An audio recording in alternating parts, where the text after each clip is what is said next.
శ్రీ పరాభవనామ సంవత్సరం సింహరాశి మిత్రులకి ఎలా ఉంది అని చూద్దాం. మిత్రులారా, మీకు శుభాకాంక్షలు.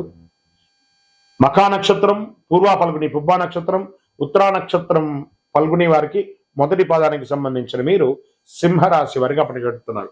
మీకు ఒక చిన్న సూచన, సింహరాశి వారికి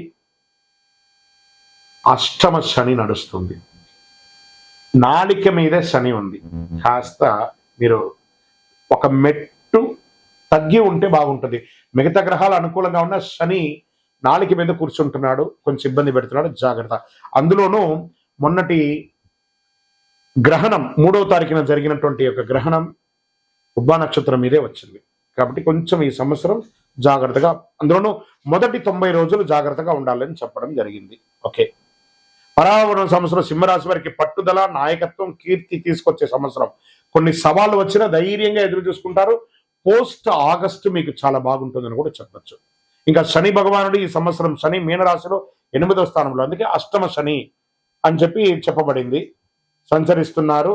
పనుల్లో ఆలస్యం, అనుకోని ఖర్చులు, ఓర్పు వ్యవహరించాలి. ఇది అష్టమ శని ప్రభావం కాబట్టి జాగ్రత్తగా ఉండాలి అని చెప్పారు. గురు భగవానుడు ఎలా ఉన్నాడనంటే, ప్రారంభంలో గురుడు 11వ ఇంట్లో ఉన్న జూన్ 2, 2026 గురు 12వ ఇంటికి, అక్టోబర్ 31 గురు జన్మరాశికి సింహంలోకి వస్తున్నారు. జనవరి 25, 2027 తిరిగి 12వ ఇంటికి కలుస్తున్నారు అనమాట. దీనివల్ల గురు భగవానుడు బాగున్నాడని ఇంతకుముందే చెప్పాను. ఆదాయం పెరుగుతుంది. అందులో రాజు గురు ఈసారి చాలా మందికి గురు భగవానుడు యోగాన్ని ఇస్తున్నాడు అనుకుందాం. ఆదాయం పెరుగుతుంది, గౌరవం పెరుగుతుంది, కొత్త అవకాశాలు వస్తాయి. సరే, రాహు కేతు యొక్క సంచారం సంవత్సర ప్రారంభంలో రాహు 7వ ఇంట్లో, కేతు జన్మంలో ఉన్నారు. డిసెంబర్ 6 రాహు 6వ ఇంట్లో, కేతు 12వ ఇంట్లో. దీనివల్ల వచ్చే ఫలితాలు అంటే శత్రువులపై విజయం. రాహుకేతులు కూడా యోగంగా ఉన్నారు. ఆరోగ్యం మెరుగుపడుతుంది, సమస్యల పరిష్కారం అవుతుంది. ఎప్పుడో ఒక శస్త్రచికిత్స అయినటువంటి వాళ్ళకి కూడా ఉపశమనం జరుగుతుంది అంటారు. ఎన్నో రోజులుగా ఆడవాళ్ళు పీసీఓడి కానీ గైనిక్ రిలేటెడ్ గా డిస్టర్బ్ అయిన వాళ్ళకి అందరికీ కూడా క్లియర్ అయిపోయి ఆరోగ్యవంతులుగా ఉంటారని కూడా చెప్పచ్చు. ఇంకా ఈ సంవత్సరం ఆర్థికంగా ఎలా ఉంటుంది అని అంటే, సంవత్సర ప్రారంభంలో మంచి ఆదాయం, మధ్యలో ఖర్చు వస్తుంది, చివరికి చాలా స్థిరత్వం ఉండి వ్యాపారంలోనూ లేదా అన్ని రకాల వర్గంలోనూ ఆర్థికంగా లోటు లేకుండా ఉంటుంది. ఎందుకంటే శుభ కార్యక్రమాలకి ఖర్చు పెట్టే అవకాశాలు ఈ సంవత్సరం చాలా చాలా ఎక్కువ ఉంది. అది వివాహానికి ఉండొచ్చు, గృహప్రవేశానికి ఉండొచ్చు, సంతాన విషయంలో ఉండొచ్చు, అవకాశాలు బాగా ఉన్నాయి.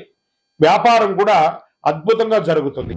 ఒక్కొక్కసారి ప్యానిక్ అవుతారు, ప్యానిక్ అవ్వకండి, ఈ సంవత్సరం బాగా ఉంది. ఈ సంవత్సరంలో ఉద్యోగంలో బాధ్యతలు పెరుగుతాయి, పదోన్నతి వచ్చే అవకాశాలు ఉన్నాయి, నాయకత్వం వచ్చే అవకాశాలు బాగా ఉన్నాయి. మంచి అప్రిషియేషన్స్, మీకు మంచి మంచి ఇది వచ్చింది. ఇది స్త్రీ పురుషులు ఇరువురికి కూడా. స్త్రీలు ఎవరైతే ఉద్యోగస్తులుగా ఉన్నారో వాళ్ళకంతా ప్రమోషన్స్ వస్తాయి. టీమ్ మేనేజ్మెంట్ చేసే అవకాశాలు ఉన్నాయి. ప్రైవేట్ గాను లేదా గవర్నమెంట్ గాను చాలా అవకాశాలు బాగా ఉన్నాయి. ఇక ప్రైవేట్ ఉద్యోగస్తులకి ఎన్నో రోజులుగా ఉద్యోగం కోసం ఎదురు చూస్తున్నటువంటి వారికి ఇది ఒక మంచి సమయం. వివాహం కాని వారికి వివాహ యోగం మధ్య కాలంలో ఉంటుంది, వెంటనే రాకపోయినా మధ్యలో ఉంటుంది. దాంపత్య జీవితంలో పరస్పర అవగాహన చాలా అవసరం. కాస్త ఒడిదుడుకులు వచ్చే అవకాశాలు ఉన్నాయి. సింహరాశి మిత్రులారా, మీరు మీ వారితో కానీ మీరు మీ శ్రీమతితో కానీ కాస్త సంయమనంతో పాటించండి. మీకు మాత్రమే తెలుసు అనుకునేది సింహరాశి మిత్రులు, కానీ ఒకటి చెప్తున్నాను, మీకు కూడా తెలుసు అనుకుంటే ఇంకా చాలా బాగుంటుందేమో అనే యొక్క సూచన. దీనివల్ల మీ కుటుంబం బాగుంటుంది, మీ ప్రేమ వ్యవహారం బాగుంటుంది, ప్రేమికుల మధ్య ఆ విడిపోయినటువంటి వ్యవహారాలను కూడా బాగుంటుందని కూడా చెప్పచ్చు. ఇంకా ఆరోగ్యం పట్ల నరాల బలహీనత, వెన్ను నొప్పి, విశ్రాంతి అవసరం కాబట్టి ఒక డాక్టర్ని చూపించుకోండి. గైనిక్ రిలేటెడ్ గా ఆడవాళ్ళకి కూడా చెక్ చేసుకోండి.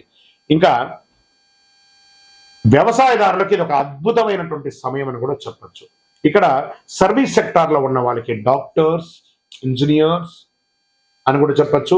డిపార్ట్మెంట్స్, పోలీస్ డిపార్ట్మెంట్స్ కానీ డిఫెన్స్ కానీ ఇలాంటి వాళ్ళు, బ్యాంకింగ్ సెక్టార్ వాళ్ళకి ఇది ఒక మంచి సమయం అని కూడా చెప్పవచ్చు. ఇది బాగా ఉంటుంది. ఇంకా ఈ కామర్స్ లో ఉన్న వాళ్ళకి ఇది ఒక మంచి సమయం.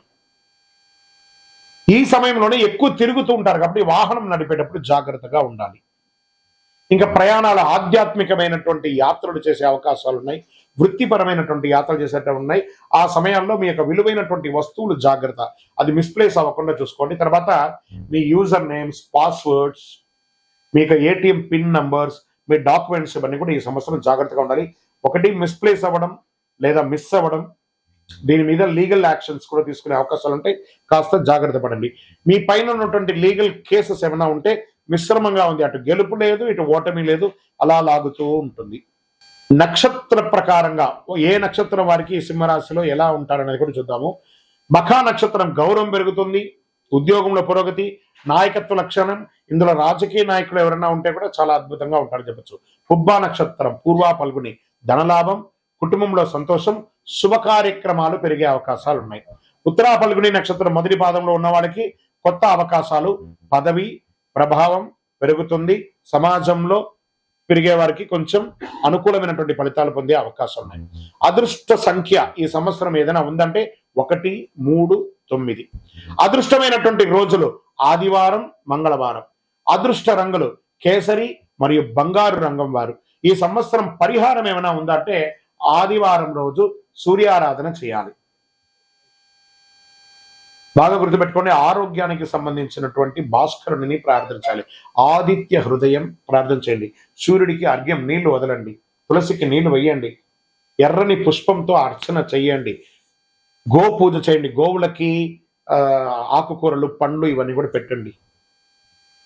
మీ ఇంకను సకల దోషాలు తొలగి ఆనందంగా సంతోషంగా ఉండడానికి మీ యొక్క ఇష్ట దైవం, మీ కులదైవం దేవాలయానికి వెళ్ళి ఒక మట్టి మూకుడు తీసుకొని అందులో మీ వయస్సు ఎంత ఉందో అన్ని ఒత్తులు వేయండి, చుట్టూ వేయండి. అందులో ఆవు నెయ్యి, కొబ్బరి నూనె, ఆవ నూనె, ఇప్ప నూనె, నువ్వుల నూనె ఇవన్నీ కూడా వేసి మిశ్రమం చేసి ఆ దీపాన్ని వెలిగించండి. దీనివల్ల ఆరోగ్యం బాగుంటుంది, గ్రహ దోషం తొలగుతుంది, శనిగ్రహ దోషం తొలగుతుంది. ఇంకను అతి శక్తివంతమైనటువంటి స్వామి మాకు ఇంకా కొంచెం అద్భుతమైనటువంటి శక్తి కలిగించడానికి ఏమైనా ఇవ్వండి అని అంటే ఒక 48 రోజులు పూజ చేసి చండీ సప్తశతి పారాయణంతో సుదర్శన హోమాలు చేసి సుబ్రహ్మణ్య భుజంగా పారాయణం చేస్తూ సిద్ధంగా ఉన్నటువంటి అతి శక్తివంతమైన కరుంగాలి మాలను ధరించడం వల్ల నరదృష్టి పోతుంది, ఆరోగ్యం బాగుంటుంది. కావాల్సిన సంప్రదించండి. ఇంకను మీ వ్యక్తిగత జాతకం తెలుసుకోవడానికి మీ పరిసర ప్రాంతాల్లో ఉన్నటువంటి గురువుల్ని సంప్రదించండి. గురుగారు ఈ ఉగాది సంవత్సరం నాకు ఎలా ఉంది. ఇక్కడ ఇంకో విషయం అంటే ప్రతి ఒక్కరు కూడా కొత్త సంవత్సరంలో జాతకం తెలుసుకోవాలి. మీ గురువు గారి దగ్గర సంప్రదించండి, లేదా మా దగ్గర తెలుసుకోవాలనుకుంటే ఈ యొక్క డిస్ప్లేలో ఉన్నటువంటి నంబర్కి మీ యొక్క పేరు, date of birth, time of birth, place of birth WhatsApp చేయండి. విజయవస్తు.